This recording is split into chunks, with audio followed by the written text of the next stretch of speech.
Hello, my name is Carol May Whittick, spiritual life coach and host of Higher Energetic Resonance Inspirations. This week, the topic is self-awareness. What does it mean to be self-aware? Why does it seem like so few people are? Are there benefits to cultivating it, and where would you begin? From Pema Chödrön.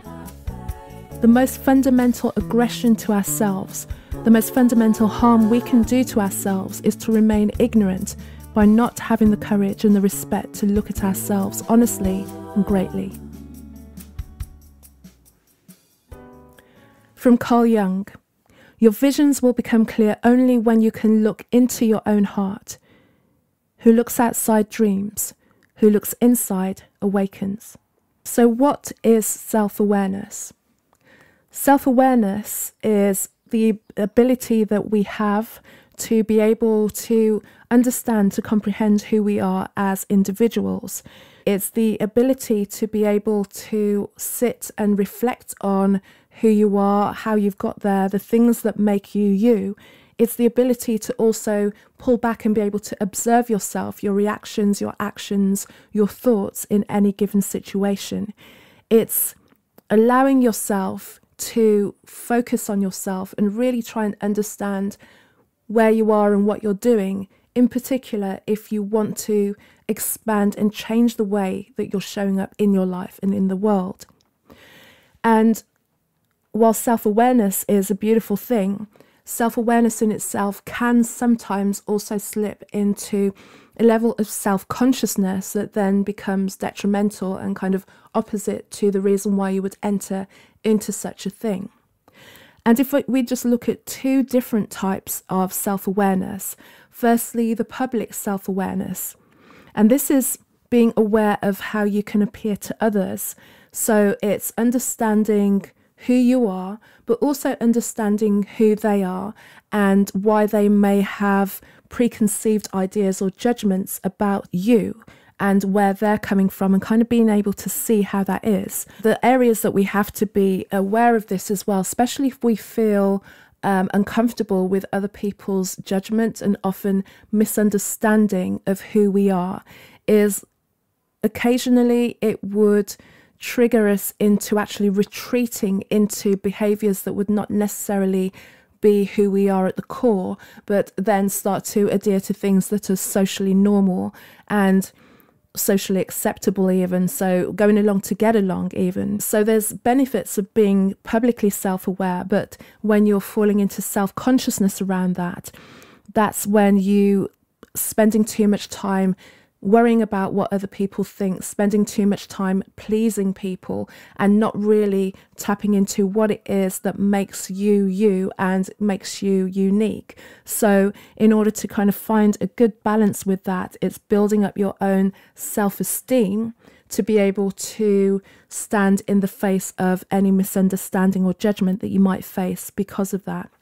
And in private self-awareness, that's then being able to notice and reflect on your own inner responses.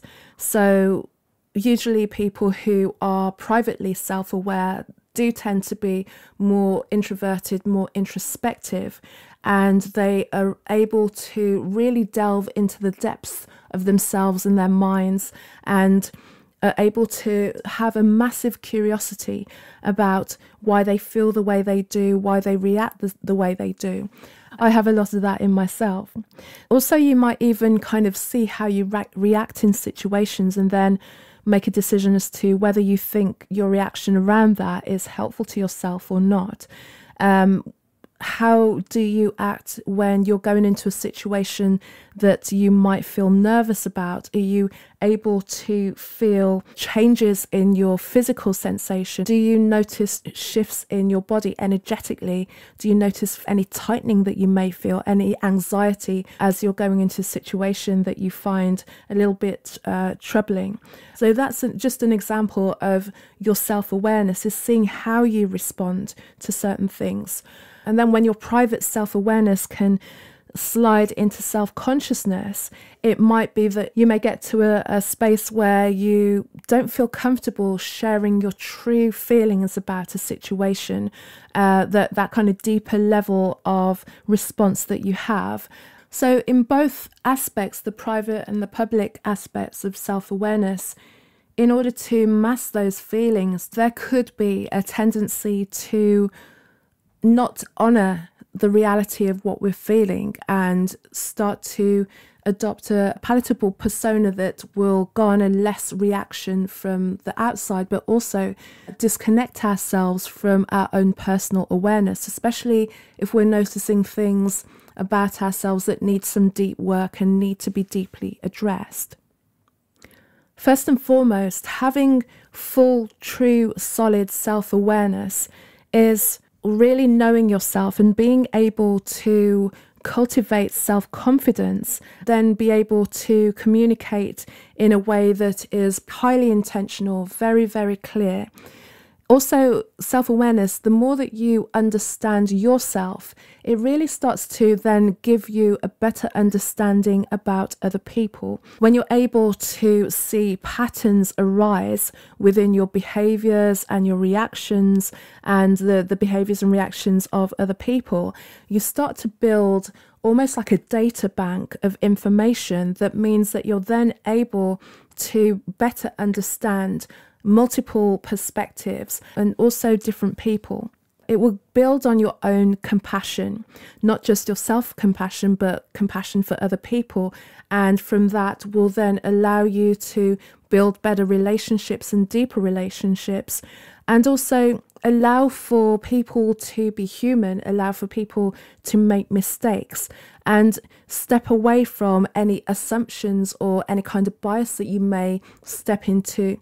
The more that you delve into inquiry around these things, or inquiry around yourselves, being aware of yourself, being aware of how other people react, being aware how you react in the face of other people, gives you a true understanding on the complexity of human beings, no matter what background they may come from, because we always kind of go into situations with ideas, with preconceived ideas, no matter how open-minded we are. There's a level of safety that comes from having an idea of something, but going into that space where you think you know what's going to happen, but allowing yourself to be wrong and learn something new and add to your data bank of information. Another benefit of developing self-awareness is then it also gives us a greater ability to not always be in our feelings immediately, and also not just to kind of jump to assumptions based on how we're feeling. There's a saying that I'm going to paraphrase now that is, never make a permanent decision on a temporary emotion. A lot of the time things are set to trigger us, and we kind of get into a place where if we really delve into why we're feeling a certain way around a certain thing, it will highlight to us there's an area of healing or work or introspection that we need to do over a situation so that we can kind of reframe what that means or what we think it means. Delve into where that automatic reaction response may be coming from. Is there some deep-seated reason why we always go to a certain emotion when we see some certain things and hear certain things? And just kind of unpick that and allow every instance of a situation that might throw us back into that emotion to be its own individual situation and assess it for what it is, as opposed to going into automatic response.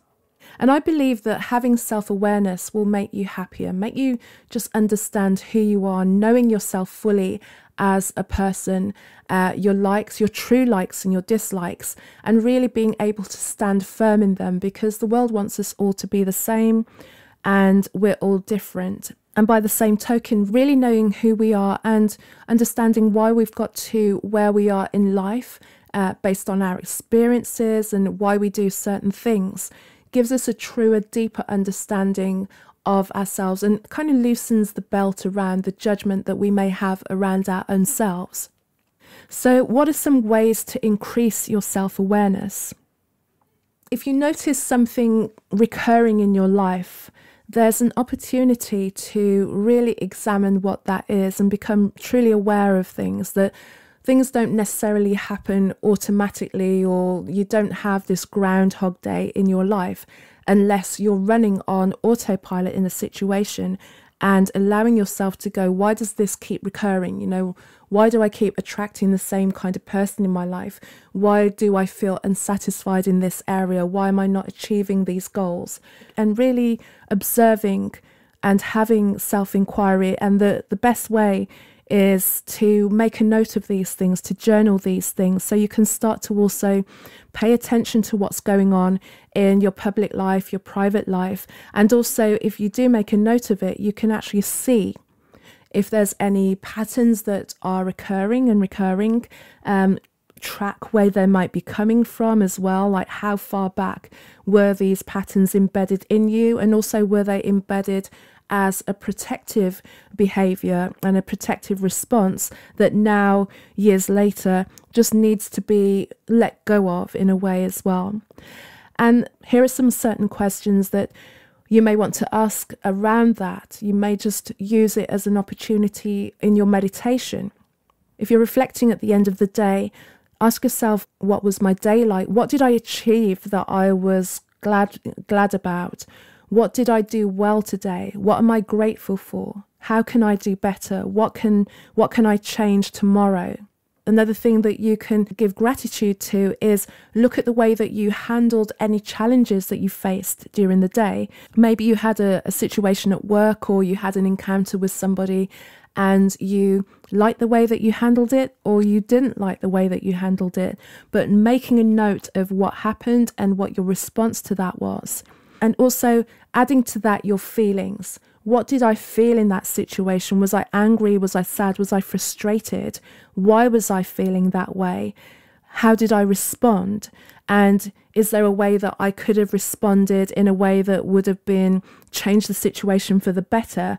Or did I do good? And also give yourself high fives and praise for when you do good. Also think about, are you on track for the version of yourself that you're trying to become?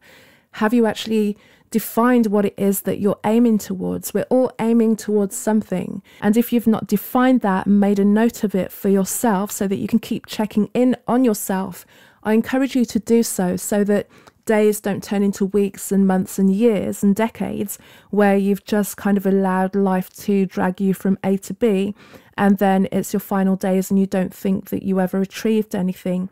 Bring self-awareness down to something that you check in with yourself every day, multiple times a day even, especially if there's an event that happens that you need to kind of pull away from and really assess, and if there's a lesson that you need to integrate so that you can move forward in a different way.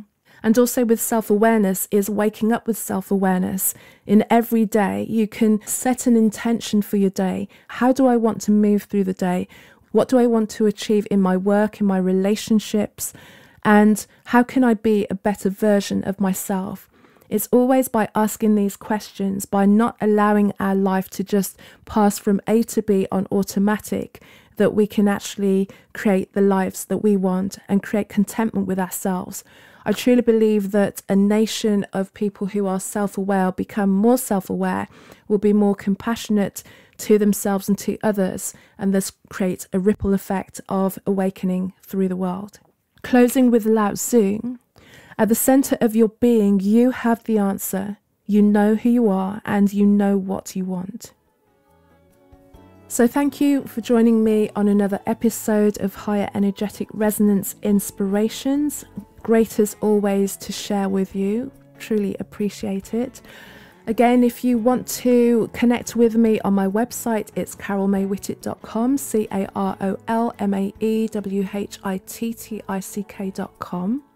Check the show notes for the links that will take you to Embody Higher Energetic Resonance. And it's 3 steps closer to be a woman of your dreams. It's a week-long journey. It's totally free for you to take part. And I love the feedback that I get from all of the participants of that program.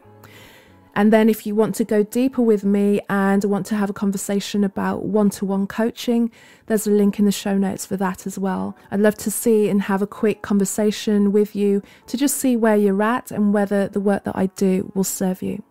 Find me on Instagram at Casmick, Cazmick, and on Facebook, Carol May Whittick. So enjoy your week. Speak to you soon. Thank you.